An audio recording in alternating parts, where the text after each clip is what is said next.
Have you ever thought to yourself, what's the point of all of this? What's the meaning of life? What's the point of my life? What's my purpose?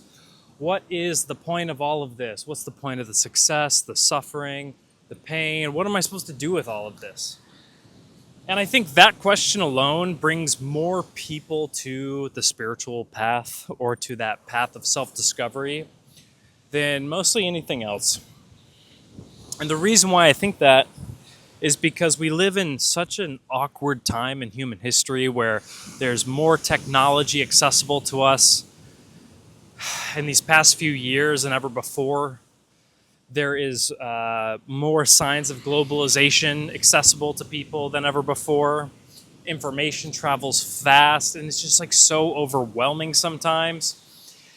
And so you see all of these things in the world, and you're like, none of this really makes a lot of sense. But like, what's my place in all of it?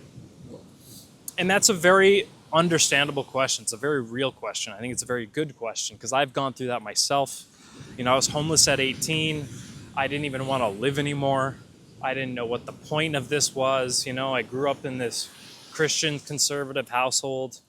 And then when all that illusion fell away and I was faced with the harshness of reality with just like, you have this life. What do you do with it? What's the point? Is it just to go get a job and a career and live and maybe do a couple things that you want to do, go vacation around the world or something? I was like, no, that's stupid. Like, that doesn't make sense.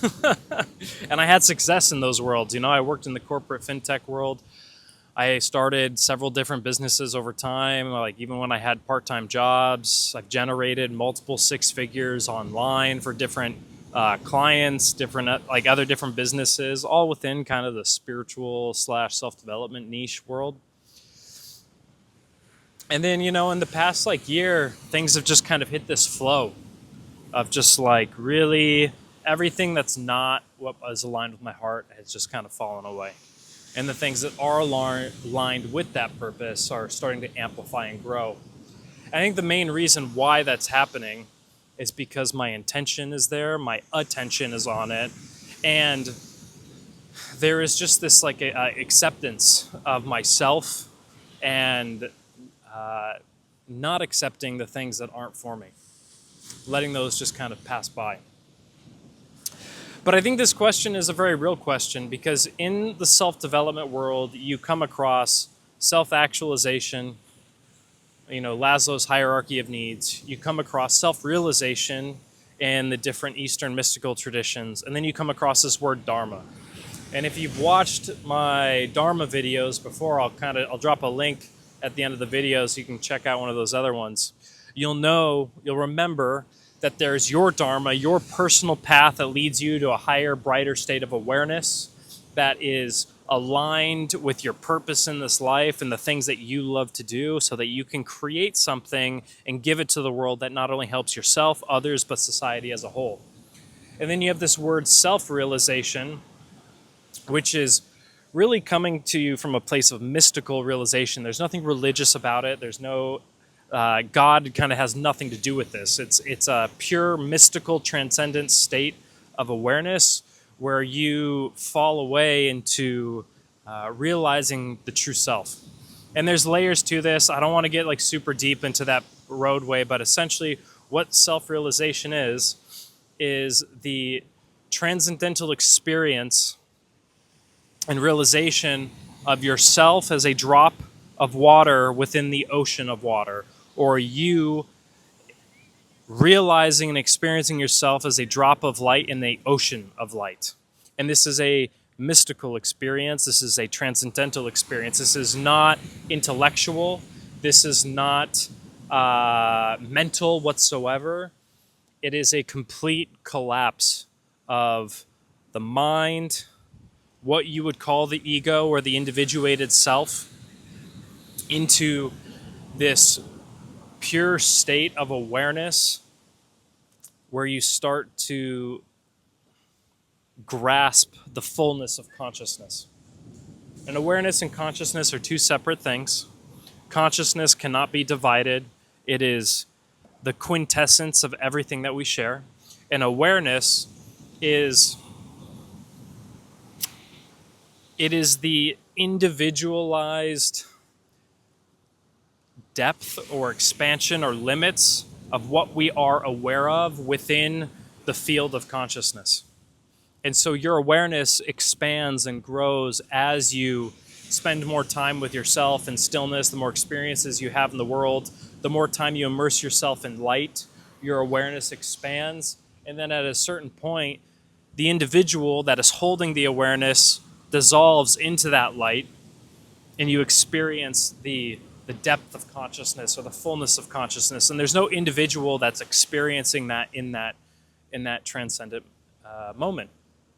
Some traditions call it samadhi, and there's layers of samadhi, and I don't want to get all into it because this is not really meant to be a mystical Dharma talk at all. It's meant to be very practical, actually. So self-realization is a mystical, transcendent state of awareness where you begin to experience the fullness of consciousness that generates all of life, that generates this entire experience of being. And then you have self-actualization, which is talked about from a psychological kind of human needs perspective. And so you have Maslow's hierarchy of needs.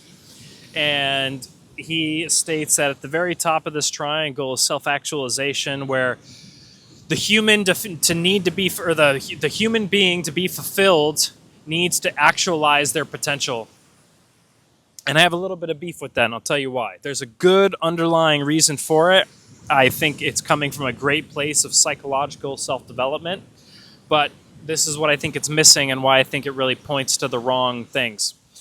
To be self-actualized in this day and age, they say that you need to, develop your skills, you need to understand your capabilities, your purpose, and also attain and experience these goals and dreams and desires and aspirations that you have.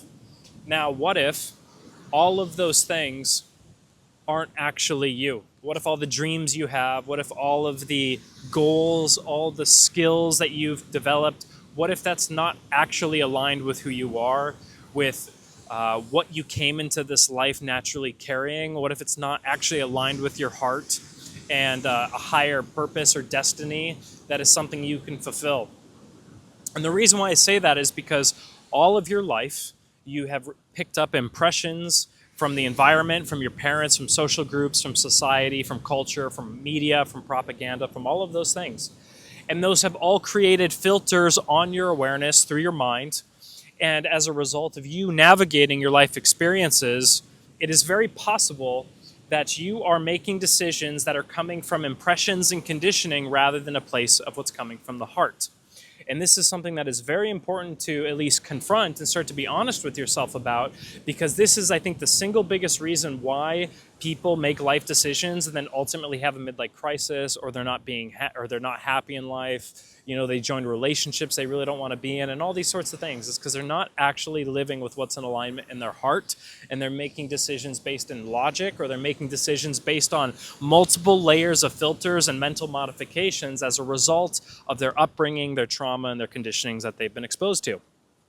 So when you are navigating the self-development world, it's very good to develop skills, because skills allow you to produce they allow you to build an income. They allow you to open doors. If you're a really good writer and you start publishing your writing, people notice you as that. So it's a good thing to develop skills. And additionally, it's a good thing to have a desire to know the depth of your potential, to look at what it is that you can actually fulfill yourself in your life, and what is it that you want to go. But the whole point that I want to make here is, what if the potential that you are reaching for is not actually of your heart? And if we ask ourselves these questions, then it gives us a place of self-reflection from a place of looking to seek truth and honesty, which is what the whole spiritual path in my experience is all about. It's seeking truth. And so when it comes to understanding your purpose and finding your purpose and embodying your purpose, There needs to be healthy skepticism with what you think that is, not because you should doubt yourself or not trust yourself, because those are very important things. To really embody your Dharma and to actualize your purpose, you need to know yourself, trust yourself, love yourself, and accept yourself. And that can only come through experiences of trial and error in this lifetime.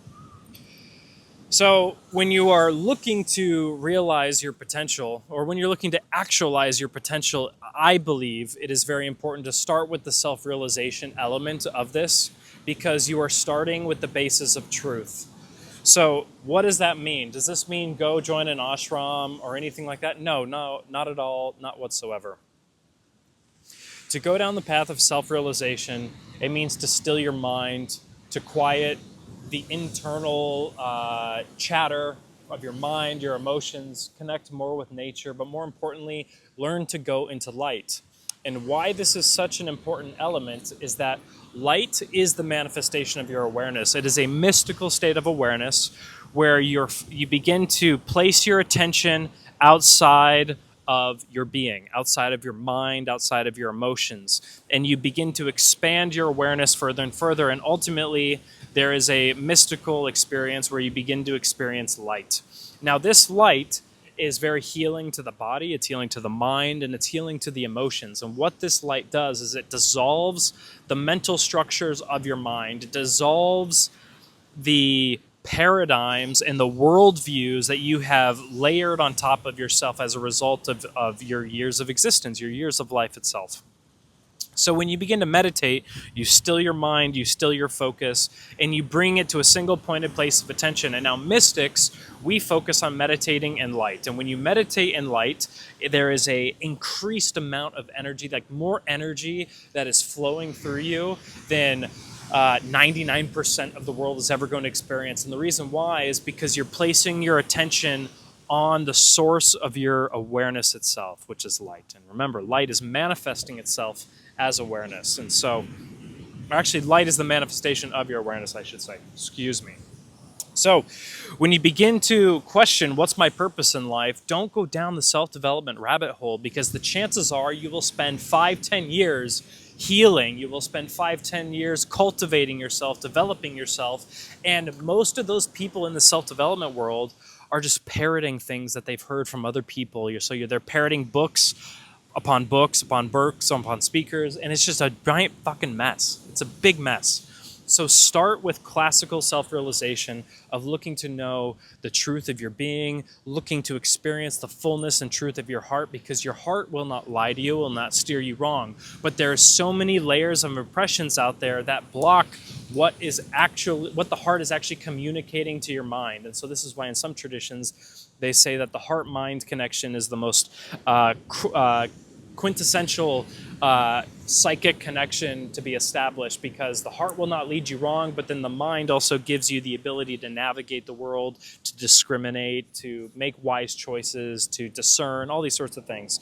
So we look to fulfill a self-actualization of our purpose and potential through the lens of self-realization, because in the self-realization process, you can't help but come to know yourself at the deepest level of truth possible, especially when you begin meditating in light. When you meditate in light, all the impressions, all the illusions, all of the conditioning begins to fall away, and you begin to recognize your true essence. And that true essence is your own individual drop of light in the ocean of light.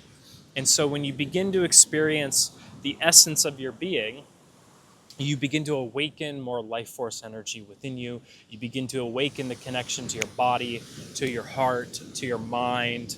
You begin to awaken your experience of truth through the lens of your individuality. And this is what's going to give you the biomarker for what is actually real in this world, or versus what other people want you to do, or what are the other conditioning that is telling you think you should do. So coming to know this place in yourself first is the most important element of building a life for yourself that is rooted in truth and something you actually want versus something that you think you want. Now, the second element of this, really the third element, is Dharma. And so Dharma I'm sorry, I'm going to backtrack this for a second. Dharma are the teachings that lead to a higher state of awareness, ultimately to enlightenment. This is why they talk about the three jewels of Buddhism being the Buddha, the enlightened teacher, the Dharma, the teachings, and the Sangha, the community, right?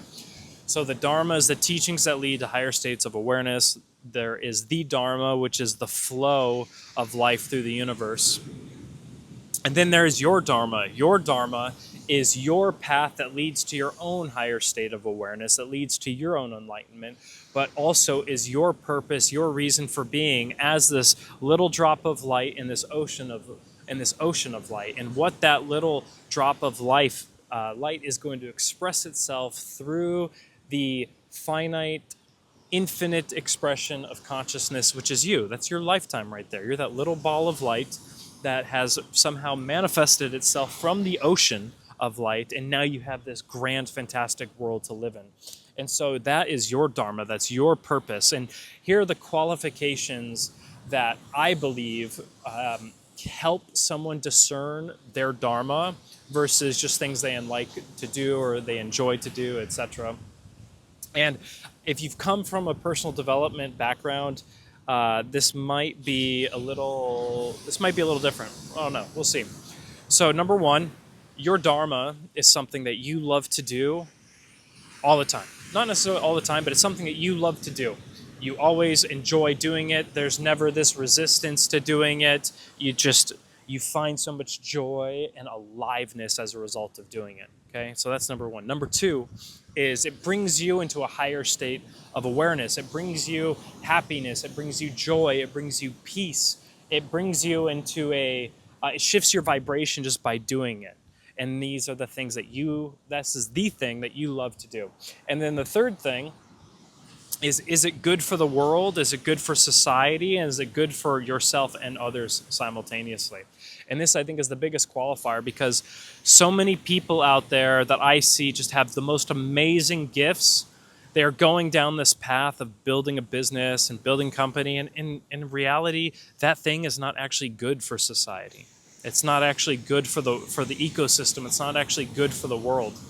And so this is something that maybe I'm just a little bit more, I don't know the right word. Maybe I have more cut and dryness around, because I believe that if someone is really in their Dharma, it's going to benefit everyone and everything all the time, perpetually. You know, you're not building a business that's going to contribute, I don't know, thousands of pounds of more plastic, but recyclable waste in the world. It's not going to create these like weird vibrational schisms where once they get on the wavelength of that business, then it just kind of sends them off on a weird kind of side quest in their life. It's actually, like the real baseline of a solid Dharma in action is if it's bringing people into a higher experience, a higher state of awareness. It's good for their bodies, it's good for their mind, it's good for their soul. It connects them with more deeper of life. It reveals something inside of them that they were unaware of before. And there are so many things in the world that qualify for that. There are so many things that already exist that meet that level of qualification. So I don't want to make it sound like, your Dharma is something that has to be this like fairy tale paradise, business plan, so to speak, because there's already so many things out here that might be a part of your Dharma. And more importantly, you are going to bring a fresh new perspective to that nobody else has ever done before. So for example, I have a client, he's a friend of mine online. He knows that his Dharma is to teach yoga. And he's like, there's so many yoga teachers out there. How do I differentiate myself? Well, your experiences of yoga, your experiences of life are going to give you unique insights and perspective that are going to be very different than all these other teachers out there that are teaching yoga or teaching pranayama and all these things. And him specifically, he really likes music. And I think that's interesting because yoga and music, there's a beautiful correlation there, because if yoga is all about union with the divine and yoking your awareness with with divinity itself. Well, music is a vibrational pathway that helps you do that and experience it and actualize it, and it brings your whole body into a different state of awareness. So maybe that's a path that he could take. And so I'm just using this as an example because you don't have to reinvent the wheel with your Dharma, but you inherently will spin the wheel of Dharma when you bring your own unique experiences, when you engage with that activity from your heart, from your mind. And the reason why it's so unique is because you are sharing that with the younger version of yourself. This is the whole thing with an ideal customer, and why I think so many spiritual business owners have a problem, spiritual creators have a problem, is because they're trying to reach this ideal client, this ideal avatar, and that what they think that ideal client is, it's they make it too complicated. They make it too complicated on themselves. I know I've made it complicated on myself. How many times have you sat in front of an ideal client avatar sheet? You know, what are their hopes and dreams and fears and aspirations and yada, yada, yada. When in reality, just ask yourself this. What were you doing 5, 10 years ago that you wish, that you know now that you wish you could tell yourself back then? What were the things that you were struggling with 5, 10, 15 years ago that you now know that you could tell yourself back then? That's it. That's so simple. There it is. There's your avatar. Those are the people you serve. You're serving the younger version of yourself. You are serving the people that you love, or the people that you resonate with, people that you naturally attract because they sense something in you that they recognize in themselves. Those are always going to be the people that you love to work with the most, is that you see something, you resonate there. There's a kindred spirit. There's a kindred, like-minded vibration and resonance there. So you're doing what you love for who you love. What could be more magical and fantastic than that? So that is the whole element of actualizing your purpose, of actualizing the depth of your experience through the mystical process of self-realization, because you could spend your whole life dedicating yourself to building a business, to pursuing a cause, and then you realize it doesn't make you happy. And you see that all the time. You see that all the time out there. People spend 20, 30 years giving their life force, their energy, their attention to building something, and then they're like, wow, I'm rich, I have it all, and life sucks. And I think that is just like, that is such an easily avoidable path by just quieting yourself, by meditating, by learning to go into light, by learning to experience light, balancing the energies in your body, by sitting in stillness for like 15 minutes twice a day, connecting with your heart, and then from that place of gnosis, from that place of truth, beginning to bring what you love to do to the world. You don't need to overthink it. You don't need to fill out 30 workbooks and worksheets. You naturally know what it is. You just have to sit down and give yourself space and silence to allow that to pour out of your heart. And as a result of that, as a result of pursuing that self-realization from a place of truth, as a place of Dharma and purpose, you actualize your potential. Because when you are focused and you are doing the things that you love to do, you will reach a level of mastery and skill that is unparalleled. And that is where you begin to actualize yourself. And then if you were to take the business approach to it and you start to build a business, you start to help people, you start to earn income from it, well, now you're actually actualizing a life that you set out, that you designed to build, that you intended to build yourself.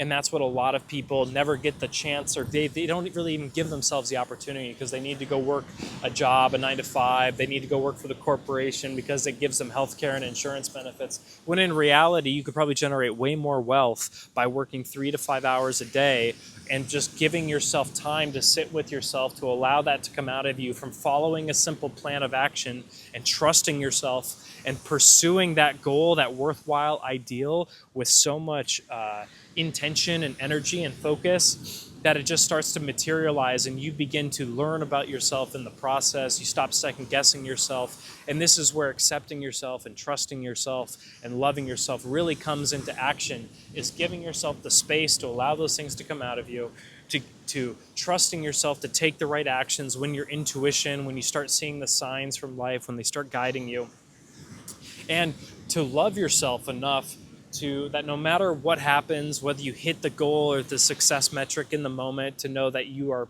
playing a game that only you can play, that you are following a path of life that only you can follow, and you love yourself so much that you're willing to bet on yourself and give yourself the opportunity to fulfill that vision, that dream, that impulse in your soul and your heart and in your mind. So those three things: self-actualization, self-realization, and Dharma. I want to make sure I didn't miss anything here. I brought my notebook out. This is the first time I'm using a notebook for a video because I wanted to make sure I hit all these points.